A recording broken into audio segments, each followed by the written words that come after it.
I'm Alex Lewin, and we're at the Cambridge School of Culinary Arts, and we're going to make kimchi. And I'm going to show you how to make the red pepper paste seasoning for the kimchi. We have about an inch worth of ginger, and I'm going to show you the secret method for peeling ginger. I have a garden variety spoon and the piece of ginger, and you can try using a peeler on it, but really if you use a spoon, I don't know if you can see, the peel comes right off, and it's easier than anything. So, see, no more peel.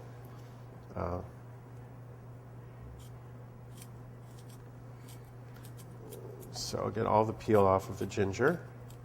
So we got almost everything off. I'm going to cut the tip got kind of dried out and woody because that's how it does. Now I'm going to slice it up a little bit. Again, it's a little rolly, so I'm going to cut it down the middle.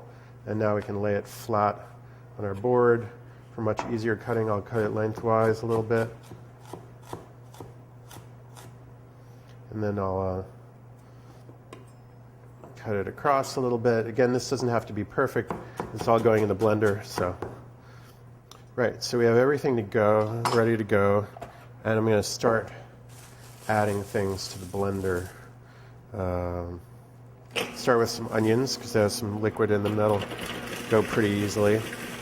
We can just add all the onions and the garlic I peeled. I cut the nasty bits off of it. And we'll start her up.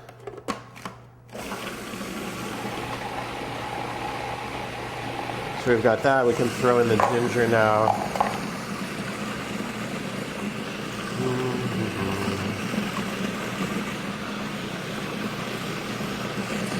Might as well throw in the sugar now.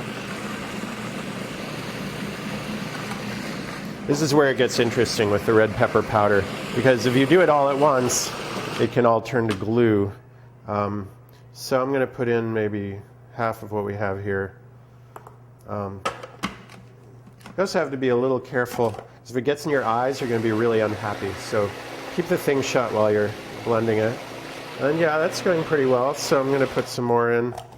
I think that's about 3/4. So I'm going to take a look in here, see how it looks. Well, there's a little onion up the sides. I'm going to scrape that down. Grind it up a little more. Now, we got some juicy onions, and so our paste is actually got a fair amount of liquid in it. So this is what you want. If your paste is too dry, just add a little water. Keep some water on hand, and you can add it while it's going. Just toss a little in the hole, right? And that'll make the paste a little more liquid.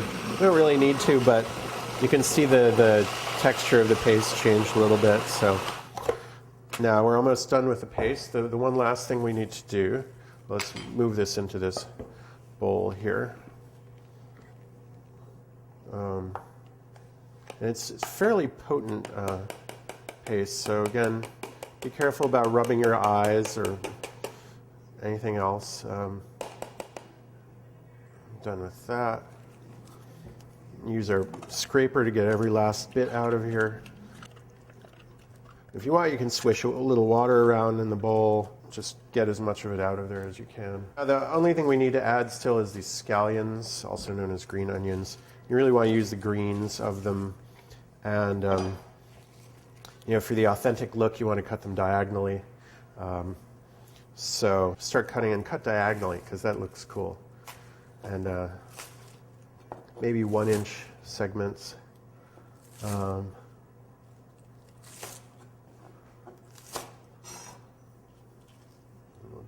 You can save the rest of the scallions and use them like you would use onions. So throw this in the bowl. Mix it up.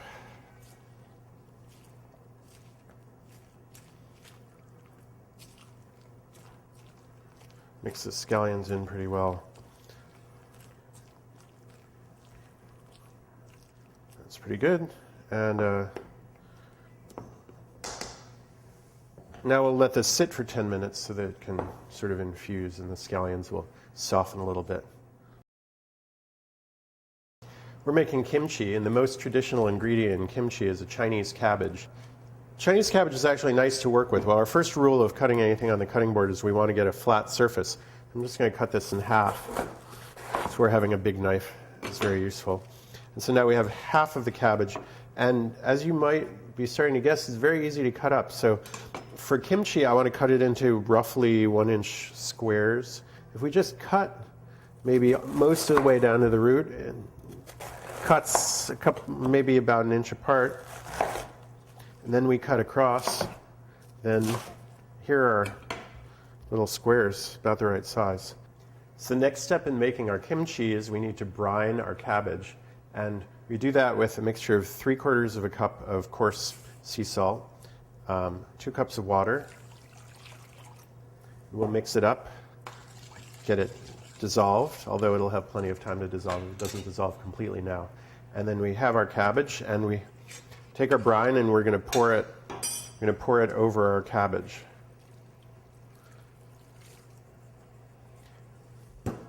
And give it a little stir. And as time goes on, in a few minutes, the cabbage will start to shrink. It'll soften, and some of the water will get pulled out of it. And that'll make it much easier to pack in when we're actually assembling the kimchi. Now you want to leave this for 6 hours or so. Stir it every once in a while. You can leave it overnight. You can leave it a little longer. It doesn't have to be precise. And then when we come back with it, we can actually put the kimchi together. This is some Chinese cabbage I brined last night. And I also have some mustard greens in here and some baby bok choy. So I brined it overnight, and then I put it in a colander and let it drain for a good long time, so there's not much liquid left in it. And we're ready to mix this with the hot pepper paste, so I'm going to put it in a bowl, and I'll add the hot pepper paste.